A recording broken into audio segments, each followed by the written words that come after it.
Hey, it's Clay at claytrader.com. This will be my top 10 stocks as we head into Monday, May 5th. This will be a technical analysis breakdown, so if you're someone that uses charts within your trading, or maybe you're just interested in learning more about charts and how they can be used as a tool to help make good decisions as a trader, this will be a video for you. Real quick, a couple clarifications. Number one, the candlestick that you see right there will be moving around and changing. That is because the market is open for a small amount of time. But I like to do these videos when the market is still open because sometimes we can capture some really interesting late day price movement. Second, I'll be using the 30-minute time frame, meaning each one of these candlesticks here represents 30 minutes worth of time. So stock number one, KIDZ, talked about this one yesterday, and the explosive movement continues, higher highs and higher lows. And from the big picture point of view, that is what it's all about. So what I'm going to do is actually just extend this trend line out. As I talked about in yesterday's video, that is the ideal trend line. I mean, if you say, hey, Clay, what would make this chart look the absolute strongest going forward? And that would be if the price can continue to stay above that trend line. Now, if the price falls below it, doesn't mean the chart is epically destroyed or anything like that, because from the big picture standpoint, you still do have that overarching area of support right there. That purple line there, the 50 period moving average. Keyword being moving, so as time goes by, that line is going to continue to move itself higher and higher. So again, from the overarching standpoint, as long as the price is above that purple line, then that does imply the price is building higher bases, which from a trend building standpoint, and assuming you're bullish, that's what it's all about. In terms of areas of resistance, key level to watch, in my mind, now going to be right around this area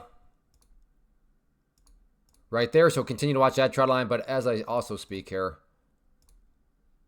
there is a bit of a rising wedge pattern, which is a bearish pattern. Now, just because something's bearish does not mean for sure guaranteed the price is going to go down. But personally, would I be shocked if this thing early next week pulled back here and maybe came down to test that? Personally, I would not be that shocked at all, given that that would be the kind of just the general nature of this rising wedge pattern. But again, just because there's a bearish pattern, there are no guarantees. Just like if something's bullish doesn't mean it's going to go up. Same is true here. But all in all, looking at today, I'd call it more of a rising wedge. But once again, from the big picture standpoint, as long as the price stays above either that trend line or the overall moving average, the bulls are still in full control.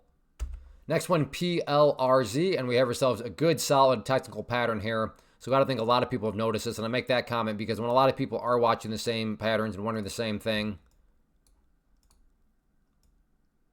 actually, we're potentially trying to do the breakout right here. Let's just get the pattern drawn in, and then I can talk more specifically about it. So there's our area of resistance. Right there's our area of support. And just to map out the pattern here to hopefully keep it easier to see, let's keep it one color. So we have our area of resistance. We have our area of support. We have the big explosive move right there. And then if you golfers out there try to make a little bit more visual with the golf hole down here, this would be a bull pennant pattern. Like I just mentioned, just because there's a bearish pattern does not mean price is going to go down. Same is true with the bullish pattern. Although as I speak, and that's why I like to do these when the market's still open, you can see the price is currently doing battle. So that sets up a very interesting question here headed into next week.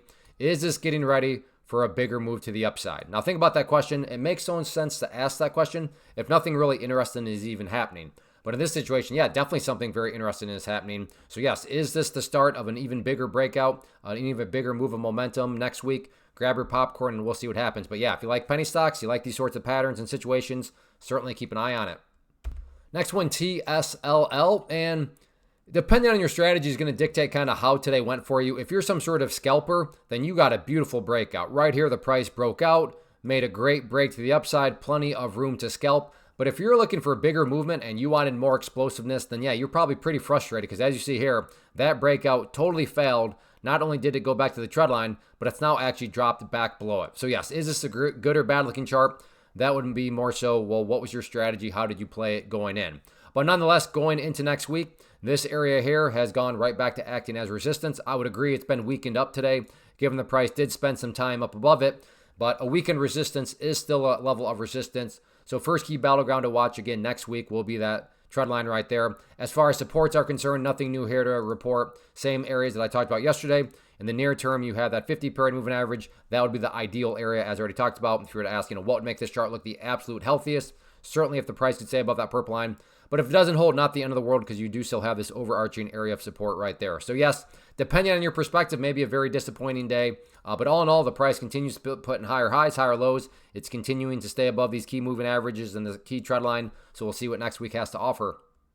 Next one, PLTR, and talked about this pattern before, but I'm just going to map it out here again. So I would be looking for some sort of pullback next week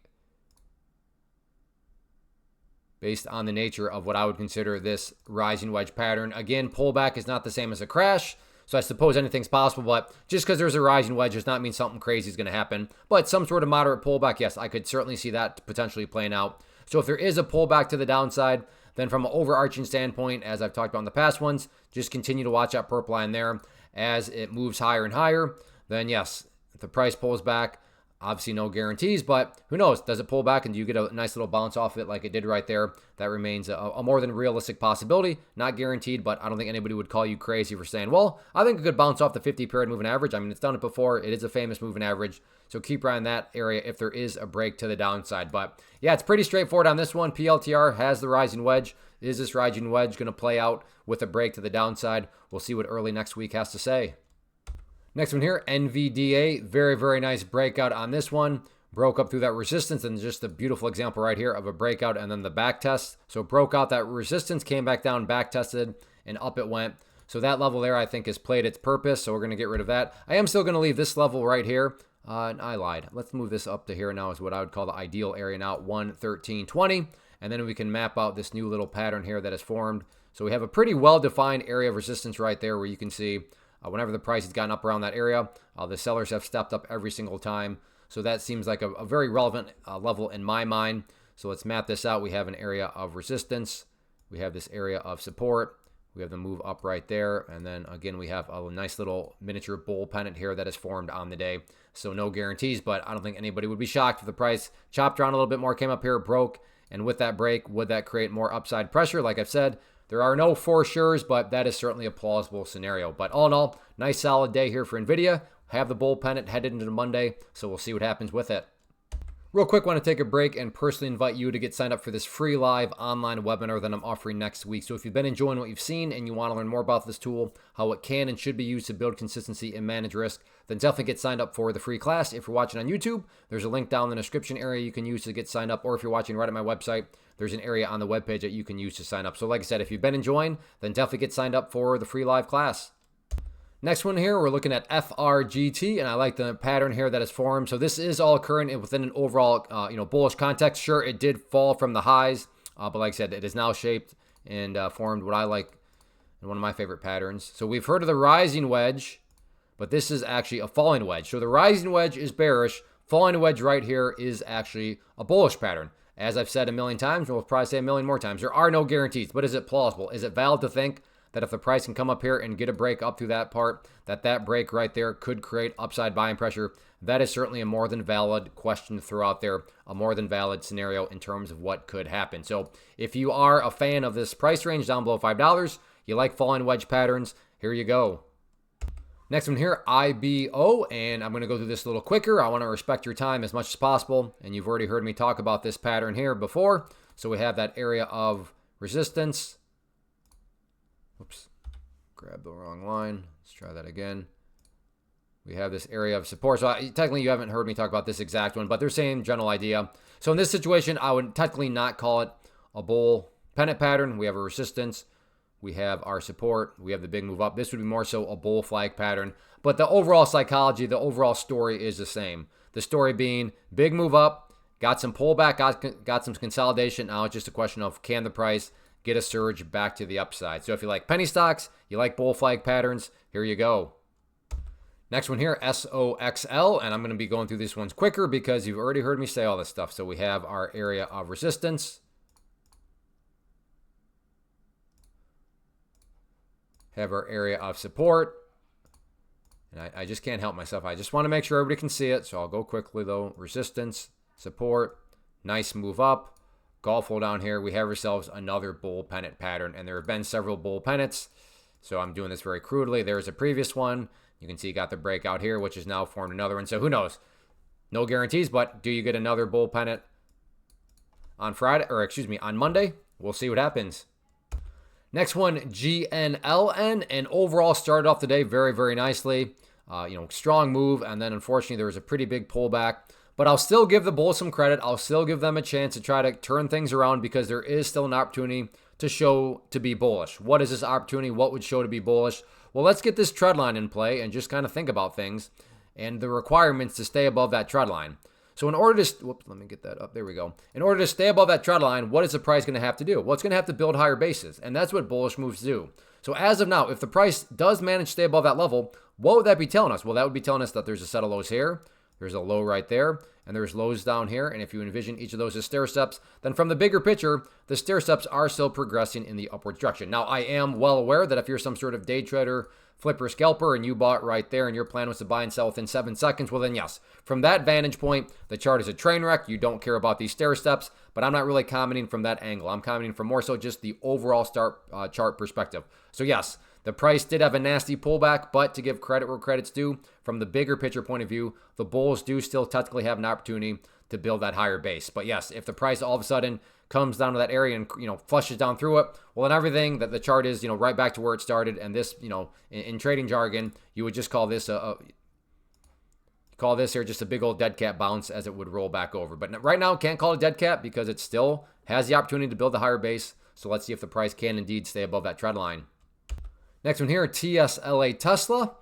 And I'm going to go ahead and adjust this area of resistance. Now, I will say that I think it's more than valid to just keep that area of resistance at 288.50, which is where it's been over the past several days and past several videos.